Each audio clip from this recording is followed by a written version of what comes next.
13 अवामी न्यूज़ में खबरन जो सिलसिलो जारी है। इन वक्त असीं खिपरो का खबर दींदा हलूं तो खिपरो के सियासी समाजी अगवान सिंध में जाली डोमिसाइल धारियन के ॾियण वारे अमल के गैर कानूनी और गद्दारी करार ॾेई छॾियो है। सिंध में असल माण्हुनि बजाय धारियन के पैसो एवज़ कूड़ा डोमिसाइल ठाहे ॾियण वारे अमल की सख्त लफ्ज़न में मज़म्मत कंदे खिपरो के सियासी समाजी और शागिर्द अगवान सिंध अदबी संगत खिपरो के अगूणे सेक्रेटरी हाजी शाद राजड़ जीए सिंध कौमी माज़ के अगवान आज़ाद कुंभर सिंध तरक्की पसंद पार्टी खिपरो के अगवान अवेस रुंजो शागिर्द अगवान नवाज़ राजड़ बुधाए तो जाली डोमिसाइल धारियन के ॾेई सिंध के कामोरन सिंध से गद्दारी करे सिंध के हक़दार उम्मीदवारन के हक़न ते धाड़ो हयो। इन करे हिनन के खिलाफ सख्त कानूनी कार्रवाई कई वने। इन मामले ते सिंधी सब एक प्लेटफॉर्म ते गड आहियूं। जी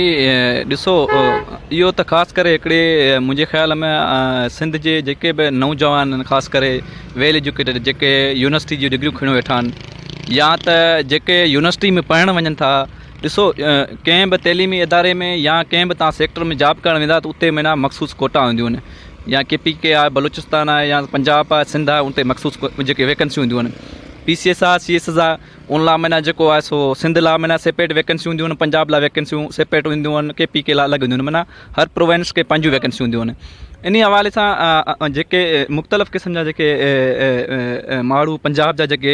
स्टूडेंट आहिनि उहे छा कंदा आहिनि, एडमिशन वठंदा आहिनि अची सिंध में। ऐं हिते ई जा जेके ऑफिसर सिंध जा ख़ासि करे ऑफिसर 200 या 300 ते जेके क्लार्क वठी या तपेदार या DC ऑफिस जा के बि माण्हू इन्वॉल्व थी उहे उन्हनि खे जेको आहे सो हिकिड़ो फेक जेको आहे सो डोमिसाइल PRC उन्हनि खे इशू करे ॾींदा आहिनि। हाणे ॾिसो उनजो छा थियो इम्पैक्ट इहो पियो जो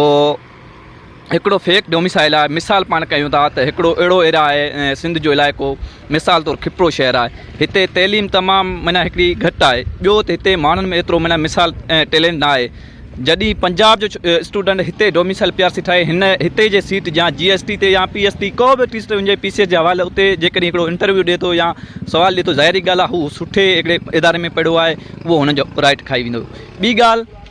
त हिन शइ जे हवाले सां ही ख़ासि करे कंहिं ते इम्पैक्ट पवंदो, इहो ख़ासि करे उन्हनि नौजवाननि ते पवंदो जेके पंहिंजी राति ॾींहुं दिन दुगनी राति चुगनी करे पंहिंजी महिनत कनि पिया ऐं उन्हनि खे पंहिंजा हक़ मिलनि कोन था। ठीकु आहे न, इन हक़नि जे करे जेको आहे सो हू दरबदर आहिनि। असां तमामु वसवारनि खे अपील कंदासीं जेके बि फेक जेके डोमिसाइल PRC उन्हनि खे रिजेक्ट कया वञनि। उन खां अलावा रिसेंटली लाणकाणो ज़िलो आहे उन में तक़रीबन 700 डोमिसाइल PRC फेक निकिता। उन खां अलावा घोटकी जो अहिड़ो इलाइक़ो आहे जंहिंमें तक़रीबन माना 7 खां मथे जेके आहिनि डोमिसाइल PRC हिकिड़े ॾींहुं ठहनि था ऐं ॿिए ॾींहुं जेको आहे उन्हनि खे जॉब मिले थी। ऐं असांजो खिपरो सिटी आहे उन जी ॻाल्हि कयां त उन में हिकिड़ो फेक डोमिसाइल PRC निकितो आहे, उहो बि हिकिड़ो मंज़र आम ते आणणु खपे। ऐं तमामु सिंधवासियुनि खे इहा गुज़ारिश कंदुसि त हिन कैंपेन खे जेको आहे सो खणनि। असां इहो ॾिसूं पिया घणे वक़्त खां पोइ रड़ियूं बि असां कयूं पिया, धारी आबादगारी कया, असां एहतिजाजी मुज़ाहिरा बि कया आहिनि, पर सिंध जे ॿिनि ज़िलनि जी भेट में तव्हां सागर ज़िले जे अंदरि ॾिसंदो त हज़ारनि जी तइदाद में धारी माण्हू आया आहिनि। ऐं उहे धारिया माण्हू अलाए किथे जा आहिनि जेका असांजी ज़बान में नथा सम्झनि, असांजी उतवे नथा सम्झनि, असांजी रहणी कहिड़ी नथा सम्झनि। ऐं उन्हनि खे डोमिसाइल ठाराए वरी रिश्वत डोमिसाइल ठाराए ॾिना आहिनि से उहे हिते नौकरियूं पिया कनि। ऐं मक़ामी असांजा